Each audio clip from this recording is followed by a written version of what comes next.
don't ever accept this on an alcohol order. I'm Brian with Bulldog Delivers. Let's hit it.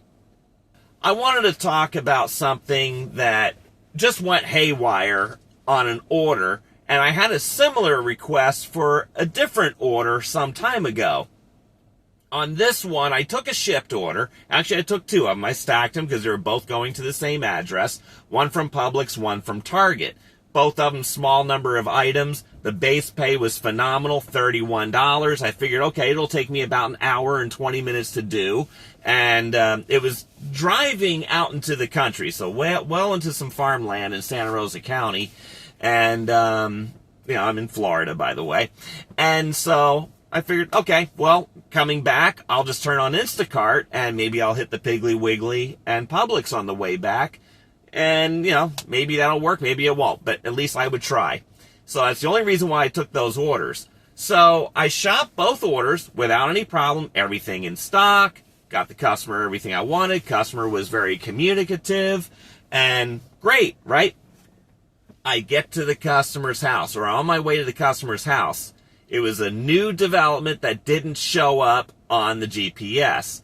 So immediately I ran into trouble with the delivery. So after 20 minutes of driving there, it went to take me down this fire road that was gated off. And I'm like, okay, well, that's not going to work. So I immediately texted the customer, because I always do everything by text before I call, just to put this on record. So if support ever has to read a text message, or if I ever have to make a case for a late forgiveness or anything like that, I have documentation of it.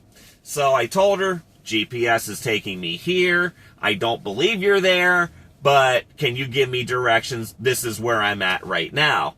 And she didn't respond. So I'm like, you know what? Fine. I'm just going to keep on driving, and I will find this place. So just use my instincts, because I have a great sense of direction, thank God. And so I did. I found the development, put in the gate code, gate opened, went to find her street. No problem. I found that. Thank goodness there was street signs marking the names of the streets. That's unusual for a lot of private developments. And so anyway, I got down there, got to her place, went through her gate, up to the door, dropped everything off, took the picture of the Publix order. The Target order is the one that had alcohol in it, so I needed to see an ID. So I told her, I arrived, I need to see your ID. And she says, I'm on a work call. I'm like, well, that means nothing to me. I need to see your ID. And she's like, okay, sorry. What? I'm like, so are you going to come to the door with your ID? And she said, no. Can I send a picture? I'm like, no. I said, so you're going to come to the door with the ID? And she says, no. I said, okay, I'm going to return the alcohol. And that was it. I just picked up the bag and went. So here's something that you need to do. And this is, I make this a practice. Now, I bag all my own orders anyway. Whenever I'm doing a shop and pay order, whether it's Uber, shipped, Instacart, whatever, I always bag my own stuff. And if there's alcohol in it, I bag it separately. For exactly this reason. In case something goes haywire, I can just grab the alcohol and go. I'm not fishing through a bag. You never know. You may end up in a hostile situation. You may just be matter of convenience in this case. So I was just able to pick up that and left, because I could leave everything else. I already knew Ship's policy. So I called Shipped on my way back to the store. I just started driving, right? And I'm like, I'm going to be on the phone with Ship for 10 minutes. At least I'll get halfway back. So now I'm mad also at the same time, because the customer wants me to send her, wants to do this by a photo, which you're not allowed to do. And I want to get into that in just a minute, so stay tuned.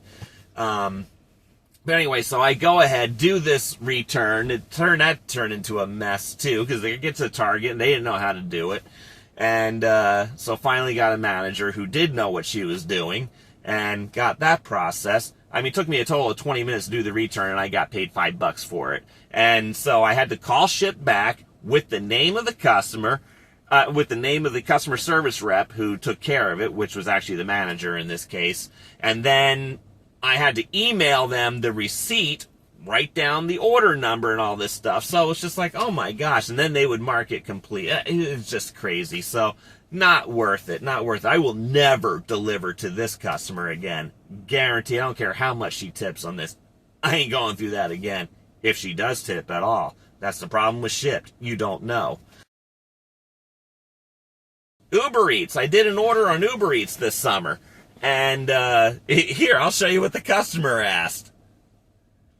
Yeah, she wants me to accept, to do it like a Zoom call or some video call with her and say, here, I'll show you my ID. I'm out here having fun partying out here in Crab Island. And then to just leave it over there. It'll be fine. No, you don't do that. There's multiple things wrong with this. Number one, the app won't let you do it because it wants you to scan the ID. You can enter it manually, but if you can scan it, it's just a heck of a lot better. But two things you should know. And there are companies that are doing random alcohol compliance checks. I got this email from GoPuff a while ago that there was going to be random checks. Now, the thing about alcohol deliveries, they're very risky for a whole lot of reasons. This is one reason today. You never know when you have to return it to the store and tie up 45 minutes of my time just to complete from the drive to the store return to responding to Shipt, all that stuff. So it's a huge risk. The second big risk is the liability on you. If you don't follow procedures and if you don't follow your state and local laws, you could end up in handcuffs. It's that simple. So that's why it's critically important to do a number of things. Number one, don't ever fall for anybody's bullshit about wanting to send you a picture of their ID or do a video call for verification or anything. That doesn't work. Or use somebody else's ID when they're not in front of you. You can't do that. That is guaranteed to get you in trouble. Number two, you cannot ever leave alcohol unattended. Period. That is a big, flat no. So I would have liked to have said to this customer, but I just avoid confrontation. I just want to go on my way, get this done, and I'll never see her again. But how would she like it if her kids, and potential customers that are listening to this, or if you're a customer listening to this, think about this. Would you like it if your kid got a hold of your account and don't think they can't, and don't think they can't get a hold of your ID? What if they found a gullible shopper who actually agreed to do that? Just flash a picture of your ID over text message and then leave the alcohol there. Think, parents. Think, okay? Man. I did have somebody try that to me on an Instacart order many years ago. I quickly turned around and returned that to the store. I wasn't even outside of the parking lot yet, so that was a quick and easy return. So, but, these things do happen, and they do happen, unfortunately, it happens a few times a year. So, I just want you shoppers to be very, very well aware of this. These are flat out no's. Do not do it under any circumstances. As I've said in previous videos, understand, especially if you're multi-apping, make sure you understand each app's alcohol policies. Instacart's is different than Shipt, which is different than DoorDash, which is different than Grubhub, which is different than Uber Eats, which is different than so many of the others that are out there. So please be extremely careful, stand your ground, and when you're in that kind of a situation, you just remove yourself. I'll give you another example. This happened to me recently, and I've done enough videos on Uber Eats and their stupid alcohol policy. And I disagree with the policy, but I comply with it, right? Because Uber Eats is my #1 earnings app, so I need to protect that account. And so I was doing a delivery just a few weeks ago, and I get to the other end, and the customer, when I was shopping the order, the customer was great. He was totally responsive, everything, gave me directions to where to meet and all that stuff. Great, right? I'm thinking, this is going to be an easy money, good payout, right? So I get there, and there's these two girls that come out. And they're like, hi, yeah, we're here for Randy's order. I can't remember the dude's name now. And I said, no, I need to see him. Well, he's not here. Okay, well, where is he? Oh, he's in California. Now, again, I'm in Florida, right? I said, well, then this isn't going to work. And I said, I can't make the delivery. And they, of course, start complaining and whining. Why not? And I said, well, it's Uber's policy. I can only deliver to the person that is placing the order, whose name is on the order. I need to see their ID. Well, can we just call him and he can show you the ID over the phone? I said, no, can't do that. And that's when I just picked up the stuff and I put it right back in my car. And then a third one comes out. A third girl comes out. And then she starts going, hi, I'm the transgender Randy. Look at me. I mean, it is the thing these days. And I just said, you know what? I'm done. I'm out. And I did. I just got back in my car and took off. Well, it didn't take long. I didn't get down to the end of the driveway of the resort, and the customer's already messaging me, that was rude. And so I stopped, pulled over. I said, no. I said, the policy is this. You agreed to those terms when you signed up for this account. I am returning this, and I will be calling Uber support. And I did. I called Uber while I was on my way back to the store to make the return. And then the guy, sent some insulting messages. So I was just like, you know what? And I showed Uber that. And I said, look, take a look at the chat history, guys. Yep, I see that there. We will block him from your account. You won't see their orders anymore. And we will take any action as necessary against the customer.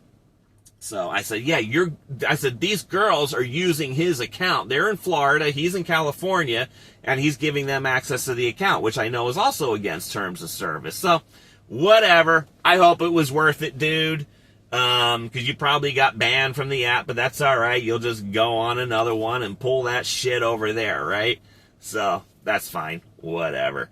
Again, just want to reiterate, number one, if you're working multiple apps, make sure you know that app's alcohol policies. Number two, never accept somebody else's ID if that person is not standing in front of you. And never accept a photo version of it or anything. That's just, that can get you in trouble. And again, leaving alcohol unattended can get you in big trouble too. So, just want to put these warnings out there. I've said these before. It's worth saying again. And I'm just trying to protect you. All right? Well, good. Let me get back to work here. I'm going to turn on some apps and see what happens. Hopefully, I'll make a couple of bucks more while I'm at it because it's the beginning of my day. All right, folks. You take it easy. I will be back again before too long. I'm Brian with Bulldog Delivers. Please like and subscribe to this channel. And again, I always want to make sure that you stay safe, that you make a lot of money and maximize your earnings potential. And until next time, go get 'em!